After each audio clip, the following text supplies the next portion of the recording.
to talk a little bit about the revisions that we've made to GAG 7.5, the Infection Control Program. This GAG is referenced in the EMS protocols.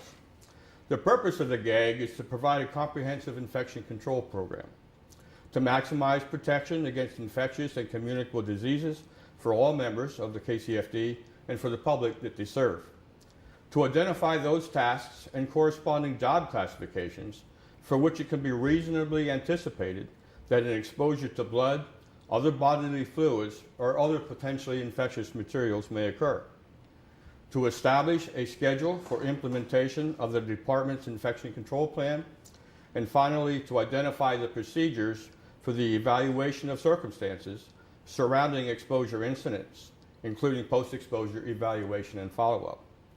So what is an exposure, an occupational exposure? That's the exposure you have just because of the job that we do. So everybody who works at KCFD who has any kind of a field position has occupational exposure.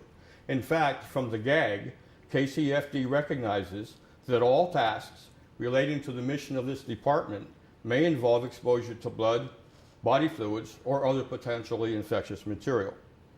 So the next question we have to ask is, what actually is an exposure incident?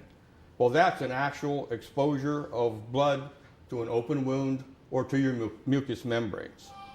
So the best thing that you can do is for prevention, and that is to maintain the recommended vaccinations from the Centers for Disease Control and Prevention. They include hepatitis B, influenza, the MMR series, that's the measles, mumps, and rubella, the varicella, which is chickenpox, the Tdap, which is tetanus, diphtheria, pertussis, and meningococcal diseases. According to the GAG, immunizations shall be made available to all members against tetanus, influenza, hepatitis B, and hepatitis A when it's appropriate. The next thing we can do is to use the appropriate personal protective equipment, or PPE, recommended for each of the tasks that you do. Next, we're going to talk about post-exposure evaluation and follow-up procedures. But first, we're going to talk about a few definitions. What exactly is a designated officer? The KCFD designated officers are appointed by the fire chief or the director of the department. The KCFD designated infection control officers, or the DICO, are the battalion chief of safety, James Dean, and the assistant division chief of safety, Bill Gulick, that's me. We are referred to as the KCFD designated officers. Any member exposed to potentially infectious material shall immediately wash the exposed area with soap and water or saline eye wash if the eyes are involved, and follow the Centers for Disease Control recommendations. So, you've been exposed or think you may have been exposed. Who are you going to call? From the GAG, once again, any member having been exposed to an occupational communicable disease and or a needle stick shall immediately report the exposure to the assistant division chief on duty, the immediate supervisor, the battalion chief or division chief, and the hospital ER staff immediately. Now this is a little bit of a change. We used to stress notifying the company officer first, but the emphasis on this revision is to notify the assistant division chief on duty. For static units, that's car 120. For dynamic crews, that's cars 520, 530, 540, 550, or 560. There are 2 communicable disease exposure reports that you need to make sure you fill out.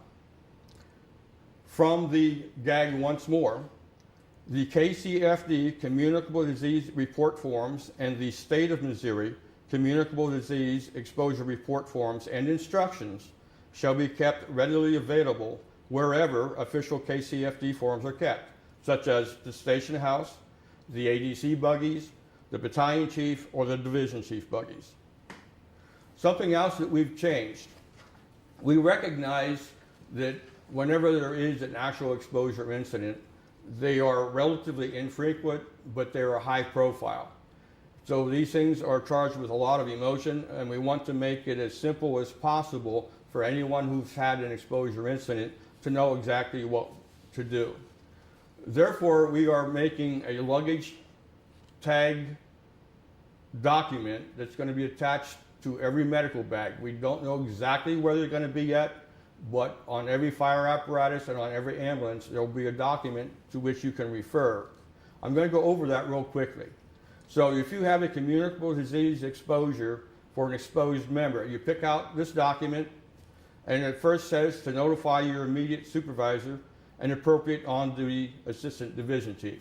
Now, I'm not going to go through who the assistant division chiefs are again because we've already done that, but it will be here printed for you to refer to. The ADC will guide you and your immediate supervisor through the post-exposure and evaluation follow-up procedure.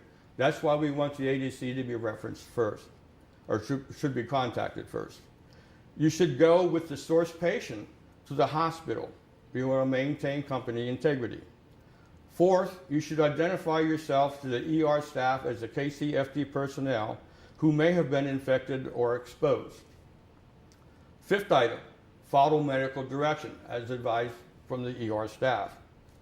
The sixth item, complete any hospital forms and the Missouri Communicable Disease Exposure Report form at the hospital and make copies for yourself. Seventh, return to the station and complete appropriate decontamination procedures as needed. And the eighth item is to complete the KCFD Communicable Disease Exposure Report and forward that to your battalion chief. In summary, a little bit of common sense comes to play. If it's wet, it's infectious. Always use your gloves. If it could splash onto your face, use eye goggles, shields, and masks. If it's airborne, mask the patient and yourself. If it could splash on your clothes, use a disposable suit or structural firefighting gear. Finally, if it could splash on your head or feet, use appropriate barrier protection, boots, and helmet. I hope you found this instruction useful, and as always, please feel free to contact myself if you should have any further questions. Thank you very much.